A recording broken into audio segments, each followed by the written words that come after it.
The Washington Commanders barely, and I can't stress this enough, barely survived the New Orleans Saints in New Orleans to improve to 9-5. We got your instant reaction right now here on Ref the District. Yeah, that's Ref the District. Come on now and join us. Let's go. Greetings and salutations, and welcome to Ref the District's instant reaction to Washington's 20-19 win over the New Orleans Saints. I'm the Stoner. That's Trev. Over there, we've got Tim A from the Tim Sports Talk. Thanks for joining us today, Tim. Thanks for having me. Yeah, we're excited to have you here to talk all about this game. Nathan is out this week. Nathan is taking care of some stuff with his kids. So he will be back Wednesday for the flagship, 7:30 p.m., Facebook and YouTube. So make sure you are there for that. And speaking of Facebook and YouTube and Twitch and all of that, make sure you check out Tim's channel, the Tim Sports Talk, on all of those places, and check him out on Twitter, all of those social media spots as well. So it's going to be a hot show. I mean, everybody's already in the chat just going crazy right now. But first, we got to take care of a few things because we are brought to you by Don't Sleep Energy and Bet Online. And Bet Online continues to be the world's most trusted betting platform and your number one source for online betting. From the earliest odds to in-game live betting, BetOnline provides you with all the action and the ability to watch the game as they happen. With the largest selection of odds on everything from football, the NBA, college basketball, NHL, UFC, all of that, head to BetOnline today and don't forget to use the promo code BELIEVE, B-L-E-A-V, for your welcome bonus on your first deposit. BetOnline, the game starts here. Make sure, everybody who is here, make sure you hit that like button and that subscribe button if you haven't done so already. We have got, like I said, already a ton of people in the chat giving their hot takes. We love hot takes here on Ref the District, so we're going to try to get to as many as we can. But, of course, as we always tell you, if you use the super chat, I guarantee you we're going to hear what you're saying. We're going to talk about exactly what you're saying. But we try to get to as many of them as we can. Gentlemen, let's get to it. It was quite the nail biter at the end. Washington pulls it out on a failed two-point attempt by New Orleans at the very end. Timmy, you're our guest of honor here today. What's your overall thoughts on this game as Washington improves to 9-5? I mean, exactly how we drew it. We lost your audio. Not yet.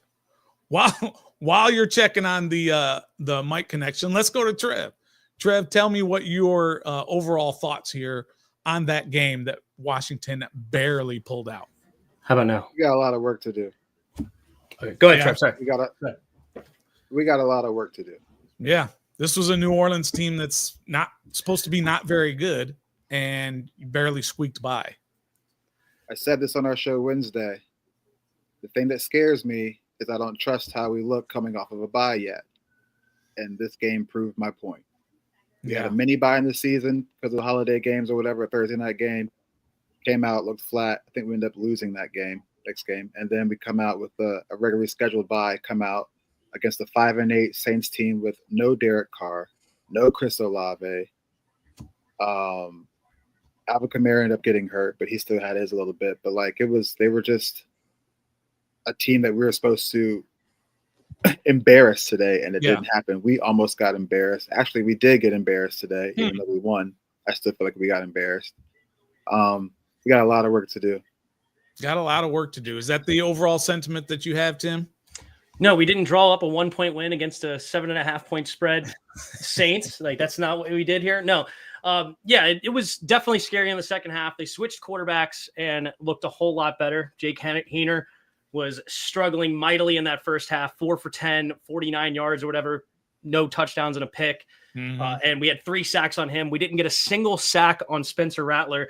I do think we were getting some pressure on him, and he was throwing some darts. And when he had trash all around him, as Kirk Cousins once said. So it sucks, but it's the NFL, right? You have the Chiefs that are 12-1, and I don't know if they've won a game by more than double digits until today. So it's all you have to do is get that W on the right side or the correct side, the left side, I guess, technically. But it's important to get the win when you have them. And they are at home. They had the home crowd. They were coming in. And their quarterback is the problem right now, right? Sure. That was the big deal. Is once they lost Derek Carr, that's when the 7.5 spread put there. It was a 7.5 spread with Jake Haener. Sure. I mean, if Jake Haener's your quarterback, it should be a 1,000,000-point spread, but right. it still wasn't. So they have a good defense. They played hard, and all I care about is 9-5 at the end of the day, and that's what we got. And that's what we always say here is it's a week-to-week league. You never can completely predict what's going to happen in this league. There's a reason why you have those survivor pools, and it's almost impossible to win those things because you just can't predict what's going to happen week to week. And we just saw it on the field on Sunday where you had an absolutely dominating first half performance, and then the second half wasn't so great. And as Angela here with her $5 super chat, appreciate you, Angela, for dropping that in here. Mm-hmm. Why do we always fade in the second half? We tweeted out here that Washington has the 6th worst fourth quarter point differential in the entire league. The fourth quarter, for whatever reason, is not good, and really the entire second half. Trev, why does this team constantly struggle in the second half / fourth quarter? I think it's because we try to do way too many different things instead of just sticking to what's working for us. That's my kind of pet peeve with Cliff Kingsbury. Don't get me wrong, he's doing a hell of a job with us now, and he's had a hell of a career. But he does tend to get cute when we have the lead, or if things are going our way, he doesn't stick with it. He likes to go off of the schedule, off the game plan, and do this and do that. And I kind of feel like that same thing with defense too. I feel like that with Joe Witt too. Like, we'll dominate the first half. It was 17-0. We come out and look like we should have been playing the defense like that in the first half, rather when it counts in the second half and fourth quarter. So I just feel like as a team. And, of course, it's a learning experience because we're a team that's literally brand new, 60% brand new. And I guess we're still trying to figure out what works, what our identity is. But right now, our identity is – this is game 14. I know. And so now here is our identity. We have great first halves, and we have horrible second halves. It's been like that for weeks and weeks now. So that's our identity, and it sucks. But I just feel like with the – squad we have and the coaching staff, they're literally still trying to figure out what is the best scheme, what is the best game plan for this team, because we have so many different faces and so many different injuries popping up now. People got to come in and take places of other people who've been there already this season. So it's just a little bit of a dysfunction, but it's to be expected for brand new. But that's what I think it is. We just try to be cute in the second half. I think I mentioned in our show on Wednesday that this team has been relatively injury free. And then they come down and Ertz gets hurt and Biotish doesn't play. Chin gets hurt there at the end. And those are key players, obviously, in this game. But injuries happen. We get that. One of the things that I noticed, I'm going to the very end of the game, and on that last drive, was that last play before the touchdown, before the spike. If you see that, it was 4th and 3, and they completed it. Was that Foster Moreau? I think it was, right? Mm-hmm. Down to the 1-yard line. The line judge, whoever he is, came in and stopped the clock. And I went back and watched it, and I counted. You know how much 3 seconds? Stopped the clock for? 3 seconds, right? Yeah. And how much time was left on the clock? 3 seconds. So officiating, we had problems with the roughing the passer calls, that second Terry drop, if you will, in the fourth quarter was a pass interference, all of that. But as Ted is pointing out here, thank you, Ted, for the $10 super chat donation. Too bad roughing the passer calls. Jaden had a slightly off day, a tough Saints defense that held Philly to 15 points. We need some work, but we will be okay. Tim, what's your kind of take on what Ted is saying about the bad calls, number one, and really just kind of a rough day here and how it looks kind of going forward? Yeah, I don't know what Fowler was supposed to do on both of those. The first one he tried to hold up to not land on him, and then his arm goes across his face as he steps up, and now it's roughing the passer because he hit him in the face. And then the second one was one of the cleanest hits that you could ever imagine. I can't imagine. He didn't land on him. He wrapped him around his waist. He didn't hit him low. He didn't hit him high. Anyway, so he put his that was face bad. mask. He put his face mask right here, Yeah. right where you're supposed to. I mean, it's like you can take that roughing the passer call and you can put it on training videos for what defensive linemen are supposed to do when they hit a quarterback. Exactly. And then, of course, the DB never got his head around at all, hitting Terry in the face on that one. But yeah, I mean, you can complain about the refs all you want, but unfortunately they're there, right? I do complain during the live stream. I certainly complain, but after the game, I like to say, it is what it is. And you got to put them away. We had too many plays that we didn't succeed on, right? Terry McLaurin down the right sideline stops on the route instead of continues, and then it ends up being a little bit too far out of his reach. Jaden Daniels a little bit too far on the post route that should have been a touchdown. And so it's definitely frustrating when the refs like seemingly screw you over at times, which they can. But we've also gotten help from the refs at times throughout this year. So it's a give and a take when it comes to them. But as far as the second half thing goes, it's every game is different, of course, right? Everybody knows that. And it's frustrating when you're trying to run the ball and your center seems they can't block a defensive tackle to save their life, their backup center. We were getting blown up in the middle where Brian Robinson couldn't even get going in the run game. And it was the opposite for them. That final drive, how many times did they run the ball? Oh, yeah. Like 10 yards a gash, it felt like, for Tindray Miller. So that's going to be a key going down the stretch is running the football and stopping the run. And we don't necessarily do great on either one. If it wasn't for Jaden Daniels, 6 yards a carry, today would have been like a 3 yard a carry as a team from the running back. So those are I'm looking at the rundown here. I've got 3, 4. So they ran it 4 times. Kendra Miller did on that last drive. Probably for like 30 yards. Yeah, sure. Something like that. Yeah. Yeah. So that was huge. Yeah. And Trev, as going back to what Ted says, Jaden had a slightly off day. I mean, that's kind of, I don't know that that's true personally. And maybe we just need to break it down because this is an instant reaction and we're trying to process everything that happened. I mean, Jaden Daniels was 25 of 31 for 226 yards and 2 touchdowns and a 118.5 rating, right? That's your basic numbers. He was, however, sacked 8 times, but he did run the ball 11 times for another 66 yards. I'm not sure that I can agree that Jaden had a slightly off day. Because even when you have a really good day, you miss passes, you miss throws, and he did miss a couple of throws. Trev, do you agree that Jaden had a slightly off day, or do you think that was a pretty good day? I think it ended up being a pretty good day. I think the second half, his passing was better than his first half. To me, it felt like he held the ball longer than we wanted to in the first half, which kind of contributed to the sacks. Also, a bad offensive line play contributed too. But also, we don't know if Saints had good coverage on our receivers downfield, or if Jaden was holding on to the ball, not trusting his own instincts or his own decisions to go with the ball, or trusting his reads.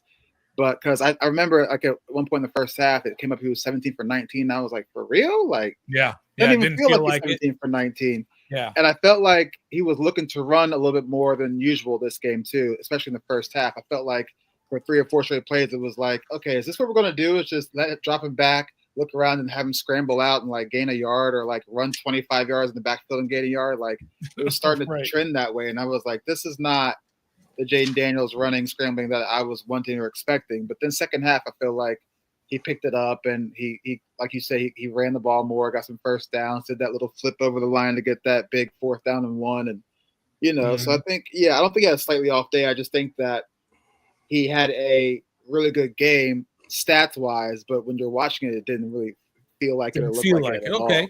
So it's like you can look at the stats and say he had a really nice game statistically, but it doesn't pass the sniff test. It doesn't pass the eye test. Yeah, because what stands out off of that only 6 incompletions is the 2 misses down the right side of Terry, the 8 sacks that we took. He was sacked 8 times.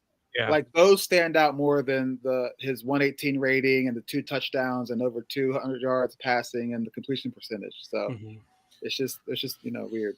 Yeah, I think in a bunch of those sacks, I believe there was 3 of them were him scrambling and then him getting knocked out right at the line of scrimmage. I mean, of those 8 sacks, he only lost 37 yards. That's that's less than 5 yards a loss per play on average. So you take all of those 0-yard losses, and he wasn't. Which shouldn't be a sack statistically. I don't know why they count. A sack is tackled behind the line. So if he got back to the line, it shouldn't be a sack. But let's help some guys make some money down the road. But one of the things that we talked about, when they had a little bit of trouble running the ball, they did run for 137 yards, which I believe is almost right on their average. And a lot of that was Jaden. Brian Robinson had 21 carries for 65 yards. That's 3 yards a carry that B-Rob was running. And that included that behind the line of scrimmage pass that was 28 something, right? So you take 20 that yards away. Yeah, exactly. Yeah, he had it was 20 yards. He had 20 for 45. He was barely going over 2 yards a carry. Tim, how much do you think that the loss of Biadish there, not just the loss of him, but the loss, a game time loss. This is not something that they've been dealing with all week. Just all of a sudden, Sunday morning, he's sick. And now you got to go with a different guy. And maybe they didn't have time to change up their game plan. Oh, center's critical to the offensive line. They make all the calls. They have a lot on their mind, and they have to block a 330-pound dude in front of them that wants to take their head off. So, it's a critical piece of your offensive line. When a center goes down, I don't know the numbers off my top of my head, but I'm sure every single team's points per game goes down. Every single team run average goes down. It's very rare that you lose your starting center and increase your production, right? Another weird thing about this game that I think people don't really have a grasp for in a way is we only had 8 drives. We scored on half of them. Yeah. And then we had a missed field goal on the other. Like if you told me that we had 5 of 8 drives going into the game, our first 8 drives end in 5 scoring opportunities. Yeah. I feel like everybody would say, oh, the offense has a pretty good day. But it takes us 5-6 minutes to get down the clock, and we eat up all the clock. We had 40 minutes and 50 seconds of time of possession. That is insane in only 8 drives. That's 5 minutes a drive that we had, which is fantastic for your offense. The defense needs to shut it down at the end, especially with Spencer Rattler. I mean, Spencer Rattler shouldn't be scoring 19 points in the second half. That's makes it really tough. So, but if we make that field goal 54 yards, which is a long one, but not impossible, it's a different game. It was a bad snap by Tyler Ott too. And what did you think about that decision, Trev? I believe there were it was right at the 2-minute warning, if I recall, that they kicked a 54-yarder, which gives them the ball at the 44. Should they have just brought in Tressway and try to pin them deep instead of trying a 54-yard field goal with a kicker who last week was sitting at home watching the games on TV? Actually, he was with the Giants 2 weeks ago or something like that. They let him go because Gannell got healthy. But I'm kind of 50-50. I would have liked to see us pin him down deep and make Spencer Rattler go all the way down the field and makes the magic happen. We probably had a better chance than give him half the field. But also, I mean, it's what we went and got a kicker for, because our kicker's hurt, and we have Greg Joseph, and he's a vet, and he's capable of making that kick. And I'm always a fan of, like, if you elevate them and don't play them, why'd you elevate them? So we elevated them because we need it, also because of injury. But go out there and do your job. Your job is to kick and make field goals, and it didn't happen. So 50-50 on that decision. Yeah, I think that's fair. I mean, you want your coach to be aggressive, right? You want that. You look at Dan Campbell in Detroit, and everybody loves him because he is super, super aggressive, right? But there is also, you have to have a good understanding of what your team's capabilities are and how much of a risk it is to be aggressive in that point. And that's where I think you have to take into consideration the kicker, who has been practicing with your team for not very long, with the punt, with the Tressway and Tyler Ott snapping the ball. You have to take that into consideration when you're making these decisions. You can't just say, I'm an aggressive coach and I'm going to do this. I'm going to kick it. And so I thought that was a little bit of a bad read on Dan Quinn's part in terms of deciding whether to kick it or go for it. But in the end, he makes that field goal, as you said, Timmy, and we're not even talking about it because it's a 2-score game and it doesn't matter what New Orleans. Well, I think we would be talking about it. We would just be talking about in the other direction. Like, what a call by Dan Quinn being aggressive there and icing the game out. And now that final drive doesn't matter, right? So that is I said in the moment that I was leaning towards punt. Like, it was very risky bringing in a kicker that you just brought in. I know that, to Trev's point, he is a vet. He's been in the league quite some time, but it's still, this is first year or week in the building, and you're sitting him out for a 54 game icing field goal. Yeah. I mean, I guess if you want to look at it this way, it just hit me right now. Maybe you're saying in your head, like, I may need this guy for the playoffs, and I need to know what kind of headspace he's in. Mm-hmm. And maybe this now just solidifies, okay, Greg Joseph is not going to be our playoff kicker. He's not our guy. Yeah, no. It's like, but if he made that, now all of a sudden, wait a minute. Okay, this guy's got some moxie, right? He's got some ability in a clutch moment, 54-yard field goal. That would have been huge if he made it. And somebody said that, look, when it was 2nd and 23, because you remember they completed the pass to Diami, but then they had a holding on the play, right? So it dropped it back to 2nd and 23. Yep. And they threw the ball, an incomplete pass, right? And then they ran the ball on 3rd and 23 to try to get some yards for a field goal. If you're going to do that on 3rd and 23, should you not have run the ball on 2nd and 23? Because yes. On 2nd and 23, you didn't get what you wanted, and you got no yards, and then you got 3rd and 23, and you got a few. Again, there's some game management issues that have to be cleaned up by this coaching staff, and that's probably one of them, right, Trev? I believe it, because I think if you ran the ball on 2nd down, you would have had an opportunity to get a better choice of a pass play to go on 3rd down, or another run play too, like a draw or something. But I don't know. Like you said, they got to clean some things up, and it's kind of disappointing because we made way too many mistakes coming off of a bye week.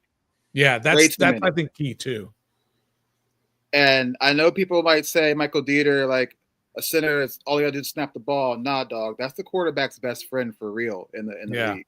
Snaps are different, cadence are different, counts different. Like, you saw it. Some of the snaps in the first half were to the left, a little high, a little low, slower than normally what we're seeing. Mm-hmm. And we ran a lot of, like, most offense out of shotgun or out of pistol formation. It was not a lot of up close and personal with quarterback in the center like we normally see with Tyler. So losing our center is huge. But like I said, we just too many self-inflicting wounds on our part coming off of a bye week. We had 2 weeks to prepare for the 5-8 Derek Carless Saints. All right, yeah, that's so true. No Olave, no Taysom Hill, a hurt Alvin Kamara mid-game, and yet they scored. We let Chase Young get 2 sacks, guys. Chase Young, okay? I was afraid for that to happen. I was like, he don't get not even close because, Bob Rose, we had him on Wednesday. He said he's not a finisher. Well, he made a liar out of Bob Rose today. Yeah, he did, because he was finishing to the tune of 2 sacks. I don't even remember after his rookie year if he ever had 2 sacks in a game the rest Probably of his not. time with Washington. I'm not sure that he did, because I'm not even sure he had 2 sacks in a season. But anyway, so let's talk about that, right? Let's talk about the Saints defense, Washington's offense. Let's talk about how they played, right, offensively. Let's talk about first the offensive line. So, Timmy, I'll let you talk about the offensive line in terms of how well they played or how bad they played throughout this game. Yeah, it was an up and down game for them. In the run game, I think that they did not do well at all.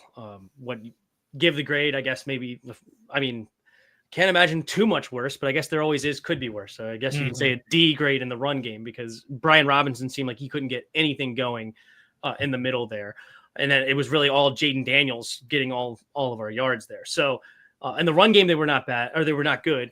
And then in the pass game, they weren't good either. Of course, they had their play. So I'll give them maybe like a C in pass blocking, just the instant reaction. We'll watch the tape on Tuesday and get a better feel for what they actually did. Like, they gave up that stunt with the pressure that turned into a hold that would have been a first down. I think that Jaden ended up getting a first down and it got called back because Wiley and Cosme didn't pick up the stunt properly. Brandon Coleman gave up a sack. Like, Allegretti and Dieter seemed to have struggled at times as well. So, I mean, this is a really good defense, though, too. They got some guys up front that can get after it. So it's without your center, it's going to be tough. But yeah, I mean, I can't give them anything across the board higher than a C all game. Yeah. It was tough. Trev, you agree with the offensive line, what he was saying about it? Oh, yeah, man. Too many penalties, too many giving up pressures and sacks, too many missed assignments. And that just goes to show you, too, like, the center is crucial. We were down our starting center. So yeah, it was just all of, like, it was not a very clean game by the offensive line at all. We 8 sacks. I mean, come on, that's a lot of sacks. Yeah. Oh, that's a lot of sacks. Absolutely. Even if they are just those Jaden Daniels running out of bounds right at the line of scrimmage, he was pressured into that. Or Exactly. Or if you want to say there's nobody downfield, and so he had to scramble out of there. So yeah, there's a correlation between what's happening with the offensive line and Jaden's sacks, of course, and the lack of running game. And like you said, Chase Young coming back and getting those 2 sacks and getting a lot of attention and kind of makes the organization look a little, a little foolish for letting him go, but that'll pass pretty quickly. Yeah. Let's talk about something that needs to be talked about. Terry did have that one drop, if you will, down the sideline, right? But Terry McLaurin was awesome in this game. And Terry McLaurin has been awesome all year. He had another 2 touchdowns today. How many catches did he have? He had 7 catches for 73 yards and 2 touchdowns. And that first one, that contested catch, was amazing. Mm-hmm. So, Trev, I know you talked about at the beginning of the year, you were a little down on Terry, but that's okay. I mean, that's totally understandable. But he's doing something now that he hasn't been able to do because he's never had that quarterback, and now he's got him. Trev, what did you think of this game for McLaurin? And really, through 14 games, what he's been doing this year? He's been our offense outside of Jaden Daniels. He's been our offense. And I guess this is what he's doing this year, what we thought or expected him to do all these previous years with all the quarterbacks we've had. We figured that, he could still do it because he was wide receiver 1, but that just goes to show you how important the quarterback is to your wide receiver number 1. I know I've been on here a lot saying he's wide receiver 2 on a better team at best, and it still might be the case, but he's our wide receiver 1, and now he has a quarterback that's helping him look more like a wide receiver 1. So yeah, he was outstanding today. That drop on the sideline, I think that was just more of the quarterback's fault rather than Terry's fault. I know he stopped on that one route, so maybe a miscommunication on both their part, but Jaden Daniels just couldn't find him today down the deep side. But yeah, Terry had an amazing game, another 2-touchdown game, showing the league why he's voted in the top 100 and why he's wide receiver 1 for the Washington Commanders. So, Timmy, talk a little bit about Jaden Daniels in this particular game and what he meant to. I mean, Washington only scored 20 points, but they had a 14-0 lead, and as Trev talked about, 17 of 19 in the first half with the 2 touchdowns. Second half obviously wasn't quite as good, but what did you think of Jaden Daniels in this game specifically? I mean, I love Jaden, and he had that conversion on 3rd and 14 with his legs. That was massive. His legs are always huge, which can get him in trouble because he believes in his legs so much, and that's why he gets sacked 8 times. You would love to see him play with a little bit more quarterback IQ of getting rid of the football at times, right? Just throw it like the strategic throwaways that Tom Brady was famous for. Like Tom Brady would take 1 sack all game. It's not because he wasn't pressured. It's he's getting rid of that football immediately, right? And of course, Tom Brady didn't have Jaden Daniels' legs, so you take the good with the bad there. But in this game, it's the overthrow to Terry on the post. Then Terry stopped on the route, so I blame Terry more for that second one. And then he overcompensated and underthrew it a little bit, allowed the defender to get back into it. They didn't call the pass interference. So and they were trying to, they saw something on film that they wanted to go deep all game. You saw it right out of the gate, and it ended up getting some looks in the second half that it's close from blowing the top off of this game, right? One of those connect, and this game's nowhere near close.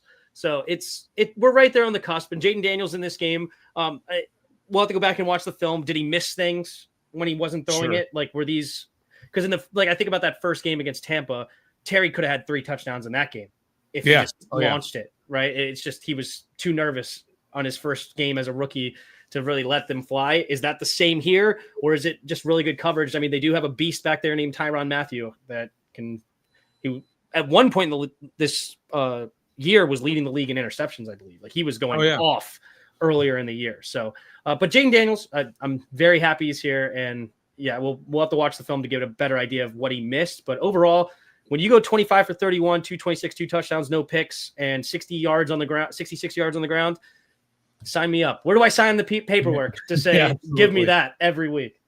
Yeah, I'll be honest. I think the reason Washington won this game is because of Jaden Daniels almost by himself. He's the one that got him off to that big lead and with his efficiency. And as you mentioned, Tim, the legs in that second half were key on a couple of different plays. And these plays are not being made by any other quarterback in Washington's history. There's other guys in the league that can do it, but there's nobody else who has been able to do that here in Washington, to keep drives alive, to convert third downs and fourth downs. Washington on third downs was 9 of 17. First of all, they had 17 opportunities on third down. That again goes back to the time of possession, holding on to the ball as long as they did. And 9 of 17, you're over 50% on third down conversions. You're doing quite the work. And 1 for 1 on fourth down. I don't know what the number is now for fourth down. They're like 15 for 17 or something for the year, right? That blows Dan Campbell's fourth down efficiency out of the water. So I think because of Jaden Daniels, they won this game and that trumps all of the penalties and drop passes and bad offensive line play and questionable officiating and all of that. Jaden Daniels was the reason that they won this game. Let's switch to the other side, Trev, and let's talk about this defense, who in the first half pitched a shutout, held them to, what was it, 32 yards of offense in the first half. I'm looking up my stats here. 38 yards. It was 165 to 38 yards in the first half, and time of possession was the same thing, 20-10, essentially. But defensively, they kind of cracked in the second half, gave up 19 points to Spencer Rattler, a rookie who's never won an NFL game in his life. What did you see from this defense, Trev, that makes you say, I'm not sure this is a playoff quality defense yet? Well, we let Spencer Rattler come down the field with Marquez Valdez-Scantling as his wide receiver number 1 and put up 19 points. You can't do that. It's too late in the season for to let that happen. I know we inserted Marshawn Lattimore, but they didn't even look to his side of the field all game, so we can't put the blame on him and have saying like, oh, he's new player messes up the defense. No, he did his job. He held his own. Nobody looked his way. I just don't understand why we bend so much in the fourth quarter and second half to allow these level teams make it a game for us. Like, I just don't understand how we stoop down to the level of their competition and make this an exciting game or a nerve-wracking game rather than just going there, blowing them out and going home and getting out of there. So I don't have the answer for it. It's really wild to me, but still seems, I just guess it goes back down to what is Joe Witt doing on defense? Is he still trying to figure out what players play the best and what scheme and whatever, or you just don't know how to adjust when there's a quarterback change? So if that's the case, that's kind of telling too. Like, if you can't adjust your team up of a backup quarterback, that's a big problem. That's very telling for your defense. So I don't know. Maybe they just weren't really prepared, or nobody thought that Rattler would be in the game. I didn't think he'd be coming in the game at all. I thought they'd ride Haener the whole way, no matter how bad he played. But they're 5-8, so what they got to lose? So I don't know. I don't have an answer for it, but it's just kind of funky. Maybe it's just miscommunication. Everything is so new. It's really hard to find out who we are on defense. So, Tim, Trev brought up Marshawn Lattimore, who locked down one side of the field, never targeted him the entire game, right? And whether that's a fear of him or that he was locking the receivers down over there. Both. And you had Noah Igbenogany. He was in the slot. And, of course, Mikey Sanistro was on the outside. BSJ got 2 snaps in the first half, and then in the second half, the first snap he gets in the second half, he commits a penalty. I believe it was on a third down. Third and long. We got a sack. We sacked him, and he put his hands to the face. First down. And so going forward, Timmy, is that kind of what you expect from this defense? It's going to be those 3 guys, Sanistril, Igbenogany, and Lattimore, and BSJ is the odd man out. Oh, 100%. Noah plays very well in the slot. Mikey Sanders still had a pick today, and Marshawn Lattimore shows why he's one of the top 10 highest paid corners in the league, and he is a stud. There's a reason Mike Evans, he had 3 bye weeks every year during his season. 3 bye weeks. When you drafted him, you knew there was 3 weeks he wasn't going to do absolutely anything, and Lattimore showed that in his first game back. I'm so excited to have him. And yeah, Mikey earned his spot on the outside. Noah Iganagini's been playing very well inside. Benjamin St. Juste, like he can have times where he plays very well, but then it seems like at least once or twice a game on third down, he rears his. You said he only played three plays. Well, I don't know after the hands to the face how much he played. Okay, but I don't think he did. It's in 3 plays, 33% of the times he's given up free first downs on third down. Like that's not good. That's critical, right? And so, Benjamin St. Juste, I think he's worked himself to the bench, got his nice spot on the left bench out there, and that's where he's going to be the rest of the year, assuming, knock on wood, health of this secondary. Mm-hmm. And it sucks because I would like to see BSJ continue to play well like he has in the past. I mean, he had that game against Philly a couple years ago where he shut down AJ Brown, and he played really well against Justin Jefferson when we played the Vikings a couple years ago. And then this year, in a new system, has struggled, unfortunately, and that's what gets you cut. Yeah. Now, I didn't see he'll remain active, but because we got Michael Davis after that, and I don't think he want to do that. So he'll remain active, and he might come in on sub. Sorry, I meant cut at the end of the year. You're absolutely right. I didn't mean cut this week or anything like that. No, you're good. Right. I'm just so over him. He's benched. He's still benched. How about I didn't see the penalty. I wasn't paying attention for a couple of plays there or whatever, but I didn't see the penalty on St. Juste. Was it a legit penalty? As somebody in here said that it was a BS polo style. You could go back and watch my stream. I completely missed it. I was over here. Nice sack. We're making them punt. And I went right to the chat. And I'm reading the chat and I'm going through stuff. And then next thing you know, I go up and they still have the ball on offense, 1st and 10. I'm like, what? No. Yeah. You know what?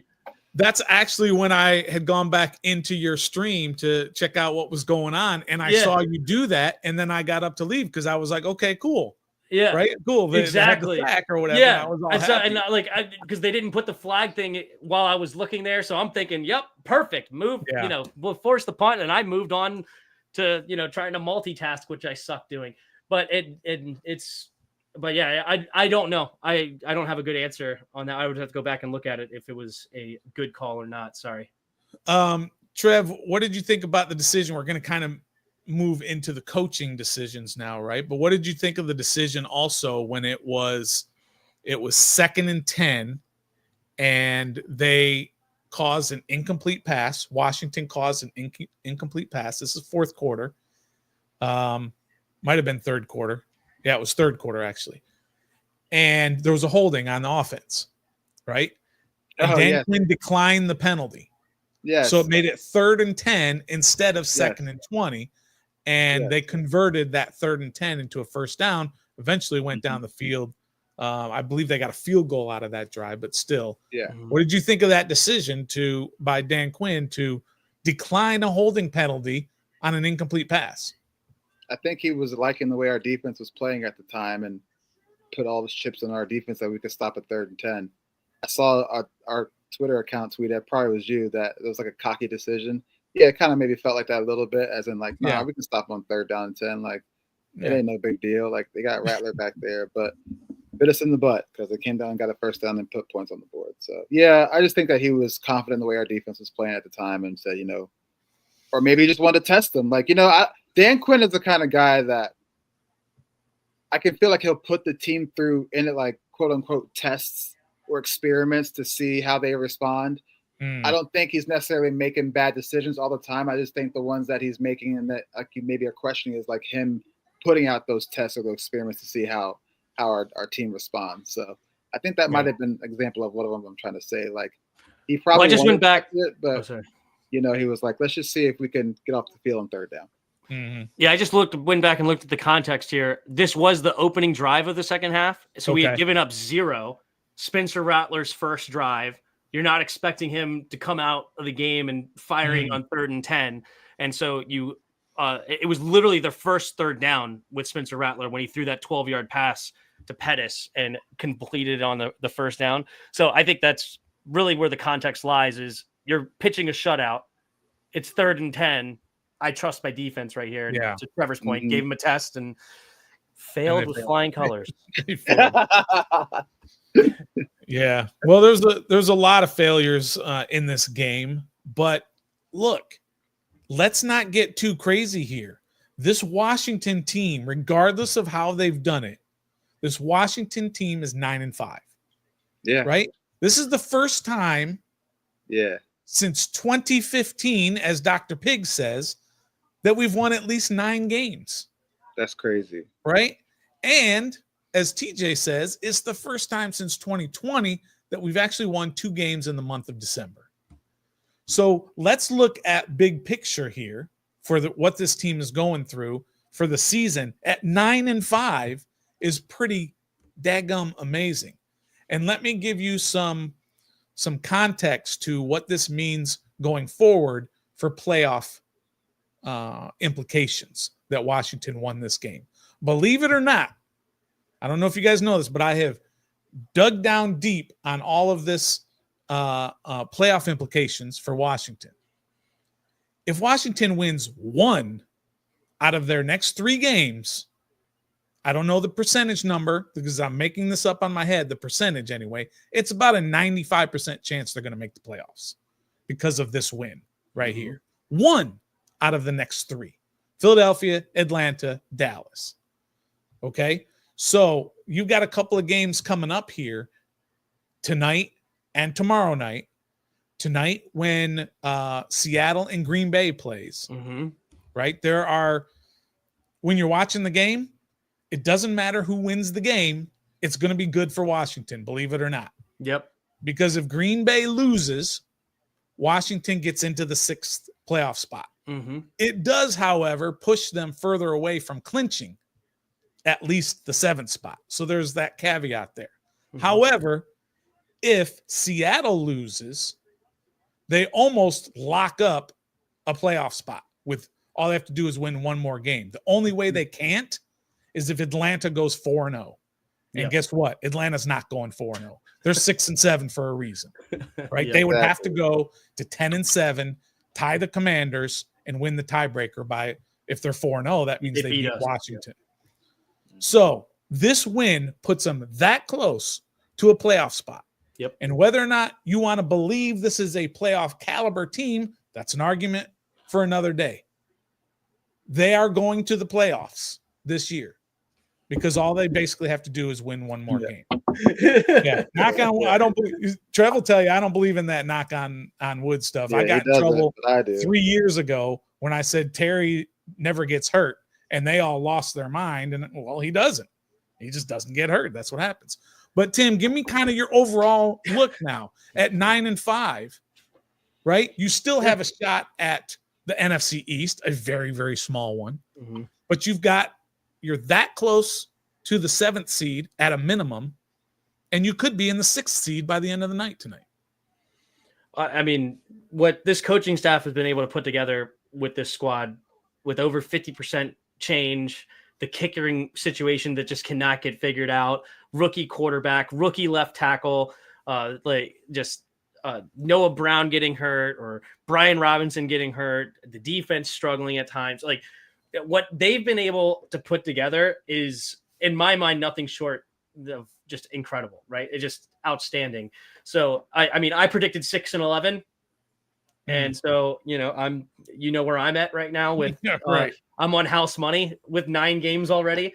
It's incredible what they've been doing. And because I put a lot more of our mistakes on players than I do coaching from what I'm seeing is it seems like our players are not feeling like we have opportunities there and we're not blowing teams out at times.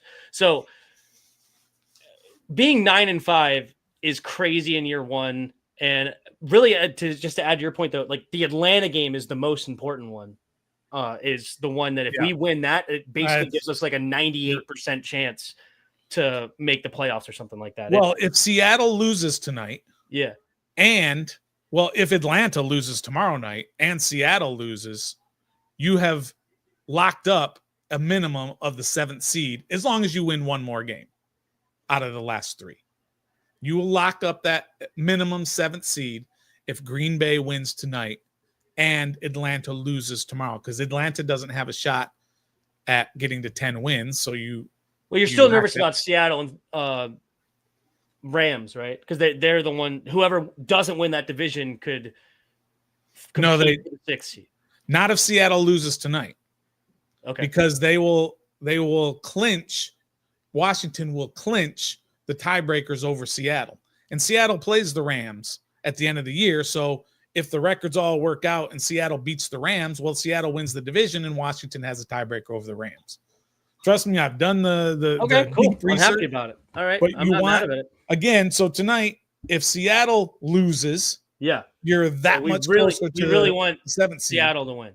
But if Green Bay loses, then you're in the 6th seed. Sorry, But I you mean need Green Bay. more to happen to get to the 6th or 7th seed. So it's a win-win. Look at it that way for tonight. Interesting. Trev, 9 wins, only 5 losses going into the final 3 games. Right now, you're in the 7th spot. Nobody can touch you at this point. You have a chance to get to the 6th spot. I know you had them at a better record than all of us, but did you see this coming? No, not even close. Not even close.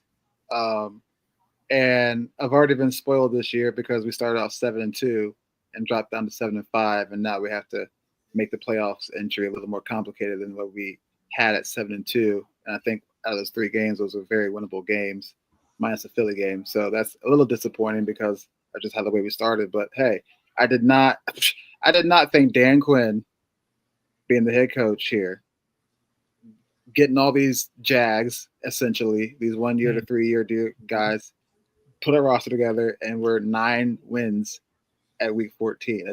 That's crazy with a rookie quarterback, like you said, Tim, and throwing to people like Noah Brown and De'Ami Brown and an aging Austin Eckler and an aging Zach Ertz and rookie offensive lineman and an all-star coaching staff and, Brian Robinson going through injuries, like you said. And then our defense is just, we lose John Allen. We have no secondary. We trade for Marshawn. We don't get him for a month. Like, our linebacking core is an aging Bobby Wagner and a lightning fast Frankie Louvu. Like, nobody. I did not realistically see this happening, even though I did say 12-5 because I'm just optimistic like that. But realistically, no, 9-5 was not in my future vision of this organization. So I'm very excited. We make the playoff, lose first round. I will not be mad at all. We made the playoff. Well, it depends on how that happens, though, Trev. Let's be honest. Yeah, true. Like, if it's something like this and we lose to a whatever, like, I'll be upset. If you get the 6th seed and you end up playing like, let's just say Seattle, right? Yeah. And you go out there to Seattle and you lose a game like 20-19 or something, then I'll be mad. I won't say I won't be mad, but it won't be a disappointing season for me. It'll be a successful season in my book because we haven't seen nothing like this since 2020. Yeah, that was 7-9 COVID year. So that was. I don't count that. So let's say 2012. Let's just say that. Shout out to Angela. Say that again, Tim. 15. Okay. Yeah, 15 with Kirk Cousins. We made that one, and we lost to Green Bay when we should have been up 16-0, and Deshaun Jackson didn't score, and then we ended up settling for a field goal, and that whole thing. So that one. Angela chiming in here with $5 super chat. She says, I love where we are, but our coaching staff team is too experienced to make the mistakes we do. That said, the season greater than expectations. I mean, that's a really good way to sum it up, is that they are definitely making too many mistakes for as experienced as they are. You've got a lot of former head coaches on your staff and future head coaches as well. But overall, it's definitely a much better than expected from the beginning of the year. Also, shout out our buddy Matt here with the 1999 super chat. Matt's always been very supportive of the show, and he says, love the show, and also follow Tim A. His channel and play-by-play are awesome. Absolutely. That's why we've got Tim A on here to talk all about this game. We do love what he does on his play-by-play as well. If you missed it today, make sure you're there next week because he does every Commanders game. Are you doing Sunday night game tonight? Yeah, I do typically the Sunday night, Monday night, and Thursday night games as well. And then film review on Tuesday. So we'll go through the whole game on Tuesday night. Awesome. Yep. All right, so let's go into our final segments of the show. We have something that we call go-goes and no-goes.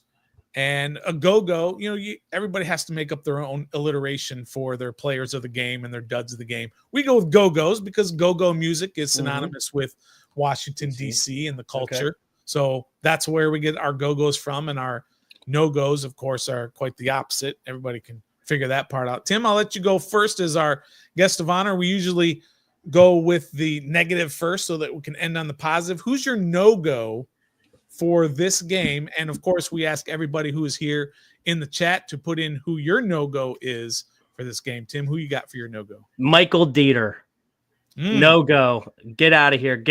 We need Tyler back. Please be healthy next week. Okay. No-go to start the. Do you want to do multiple, or is it one and we rotate? We usually just like to do one. You got to kind of narrow it down to your one guy. Michael Dieter then. Yeah, he struggled at times. And the stunts and the run game was horrible because I don't think he was doing a good job against the nose.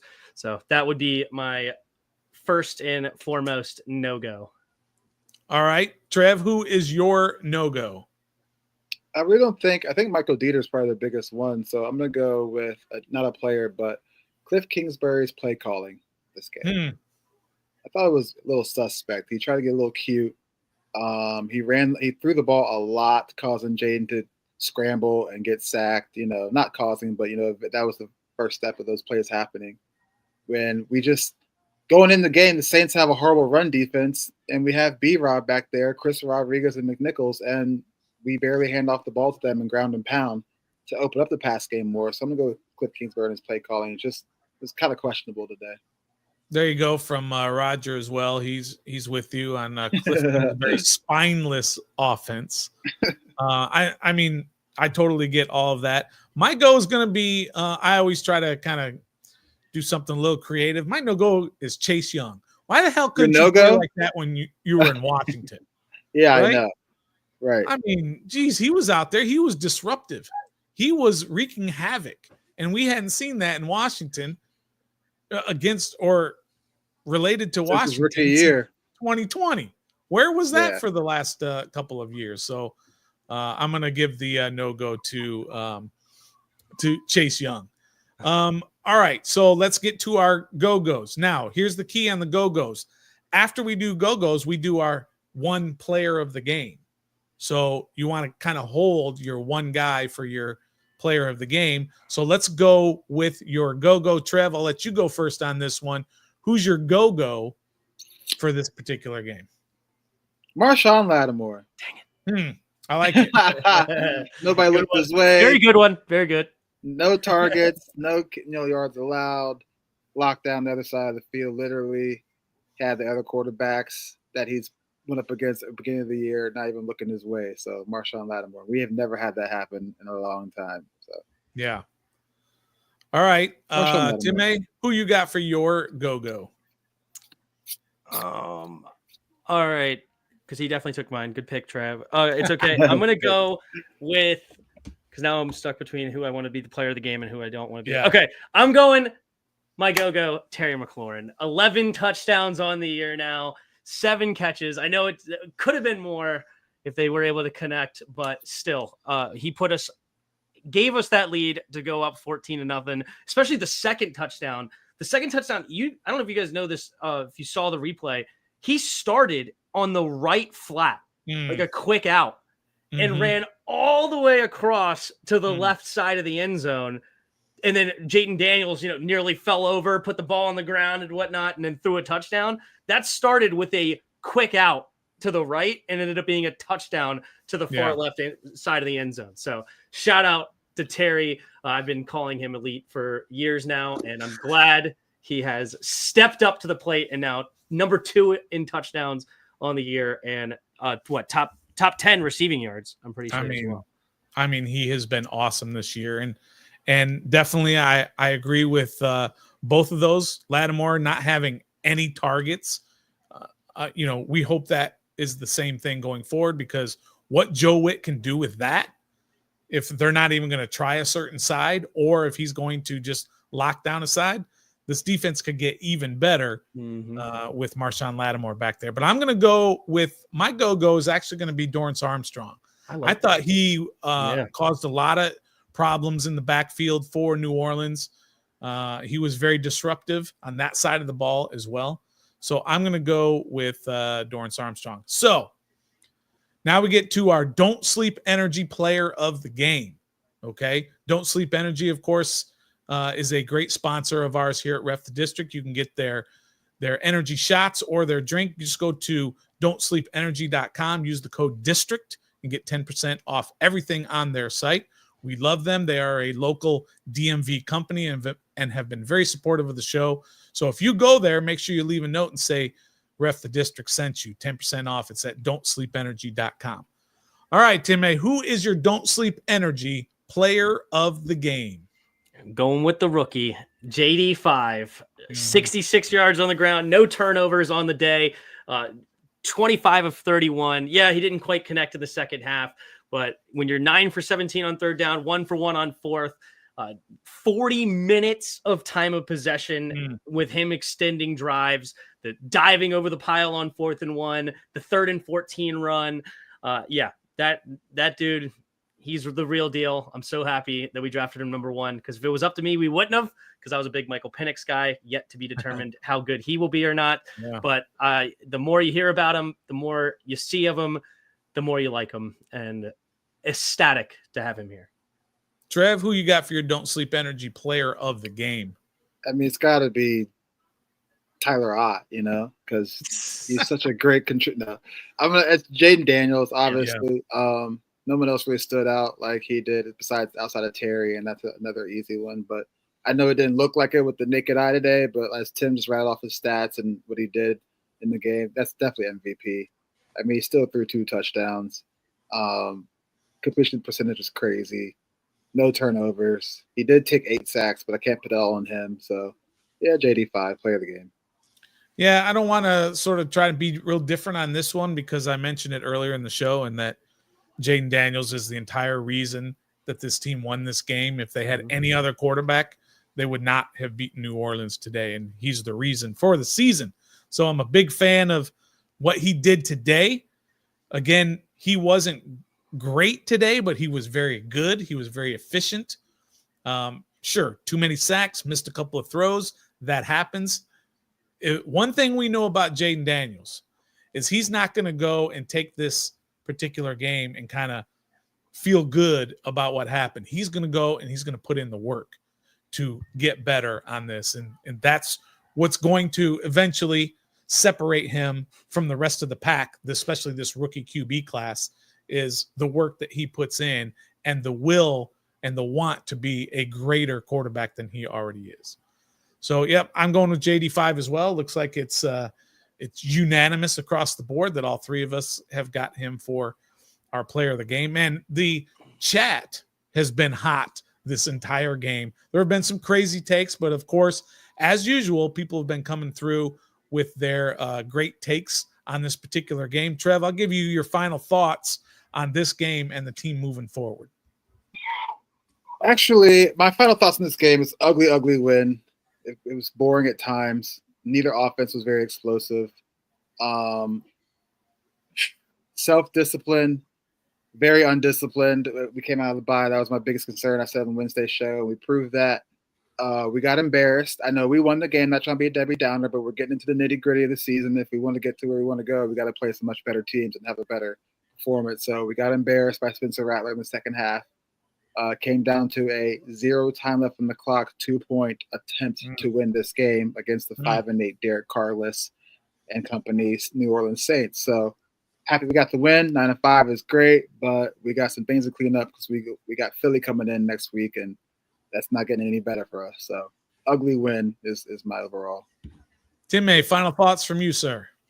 Yeah, I think it's just penalties on defense and just barely missed opportunities for JD to Terry, right? Though you flip just those 2 things, and this is another 35-10 blowout, right? And that's what this NFL is. It's a game of inches, a game of just a few plays here and there. And you take away that 3rd down giveaway for BSJ, you get 2 more touchdowns to Terry, and this game is blown out of the water, and it's just like that. And right now I'm just happy to get the ugly win, as everybody calls it. Yeah, we can of course, as we've done this entire show, we've broken down all of the good and the bad of the game. But again, when you look at it, regardless of how confident you are in this team moving forward, you look at a 9-5 for this team, and you've got to be extremely happy compared to the expectations at the beginning of the year. But even more importantly, where they've positioned themselves in the playoff race. Remember this again: if Seattle loses and Atlanta loses, then they have locked in the 7th seed at a minimum, as long as they win one more game the rest of the year. So that's the biggest thing. But of course, if Seattle wins, then Washington is entrenched into the 6th spot, which is where you want to be, right? Because 6 plays a 3 seed. The 3 seed, of course, is going to be either the winner of the NFC South or the NFC West, where the 7th seed is going to go to Philly. And that's going to be a tall task, and you don't really want to do that. So overall, the team is in a good place. Obviously, a lot of things to work on this week. I don't think you're going to be a lot of happy campers. You got some injuries to be concerned about with Zach Ertz, Jeremy Chin, and some others. But, again, you're in a very good place. Tim May, thanks for coming here on Ref the District on the Instant Reaction. We appreciate you taking the time. Give everybody who's here who doesn't know you, which I don't think is anybody, tell us a little bit about your show and where people can find you. Yeah, the Tim Sports Talk on YouTube is where I primarily am at. They do the play-by-play for every Commander game, the night games for Sunday, Thursday, and Monday, no matter who's playing, and a film review of this game on Tuesday nights at around 8 o'clock Eastern time, when my son goes to bed. So give or take a few minutes on that one. So, but yes, that's where you can find me, and appreciate you having me on. It was a lot of fun, and thanks for chatting it up. Yeah, absolutely. And again, thanks to everybody who was here in the chat and really kept it hot through the entire show. I mean, we had all of our usuals like Angela and PCC and Luis and Mike and Real Deal Willie, all of our great followers of the show. TJ's here, DC Dave, all of these guys that we normally have, plus a lot of extras who were here today. We appreciate everybody who was in here. Make sure you make sure you hit the like button and you subscribe to the show. If you are listening on audio, make sure you leave a rating and review. We are a proud member of the Believe Network. And of course, we are sponsored by Bet Online and Don't Sleep Energy. For Nathan, who will be here on Wednesday, Tim from the Tim Sports Podcast, Trev, myself, the Stoner, we appreciate everybody. And until next time, Trev. What's that? You're supposed to have your line. Be a fan. Be a fan.